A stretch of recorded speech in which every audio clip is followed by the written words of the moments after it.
Hi, I'm Greg Hunter, and this is the weekly news wrap-up for Friday, April 20th, 2012.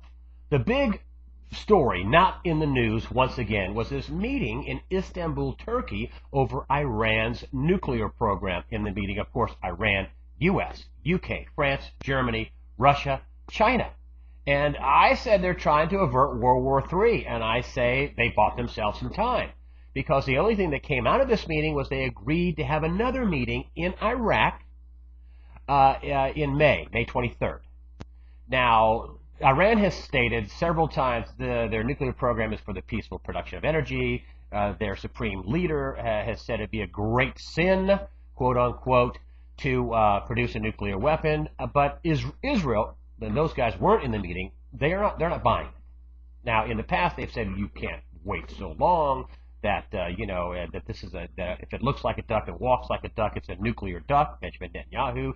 After this meeting, Benjamin Netanyahu, the Prime Minister of Israel, said that basically Iran got given a freebie, in his words, meaning they can continue to enrich uranium and they didn't have to give any concessions.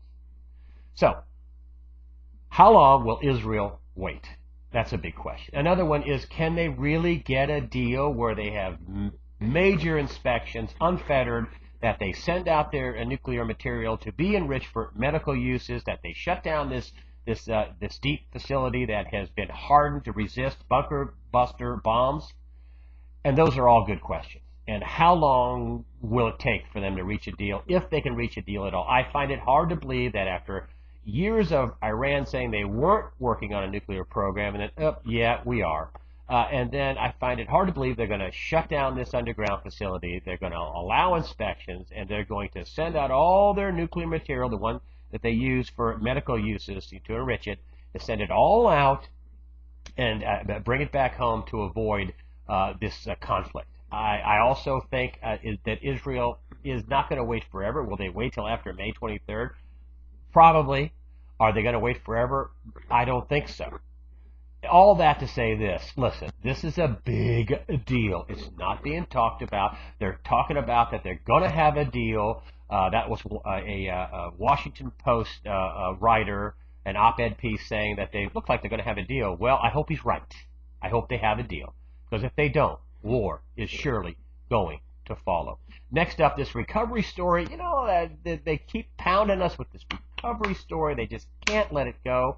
And the best way that I can see the recovery story going is how John Williams at shadowstats.com characterizes it. And he says it's bottom bouncing. So you have these little, fits and starts, these little tips up, maybe a good unemployment number, and then whoop, they revise the number like they did, and they said it really was 8,000 more people were unemployed than we thought.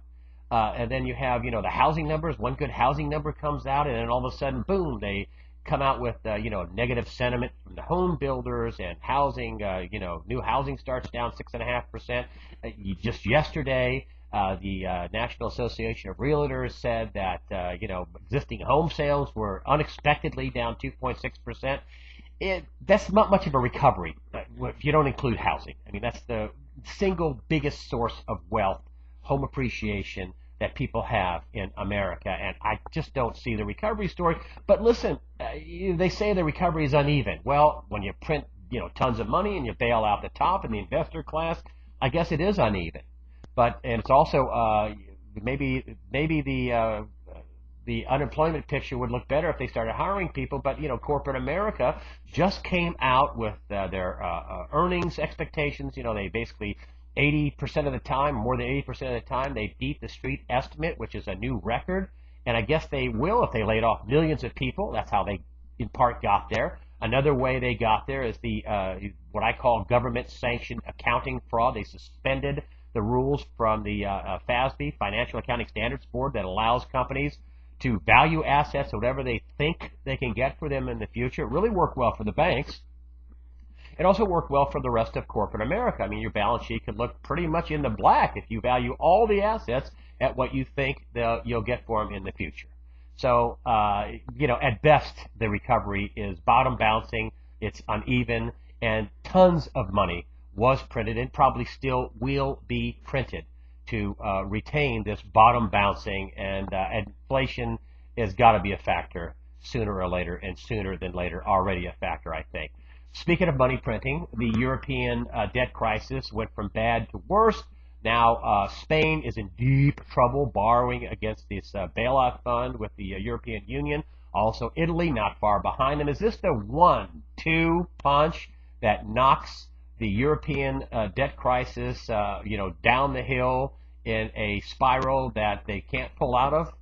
At least according to one asset manager, that you should expect banking defaults, you should expect panics, and lots of money printing by central banks.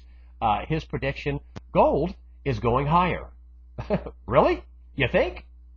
That's the way I see it. I'm Greg Hunter. Thank you for supporting USAWatchdog.com.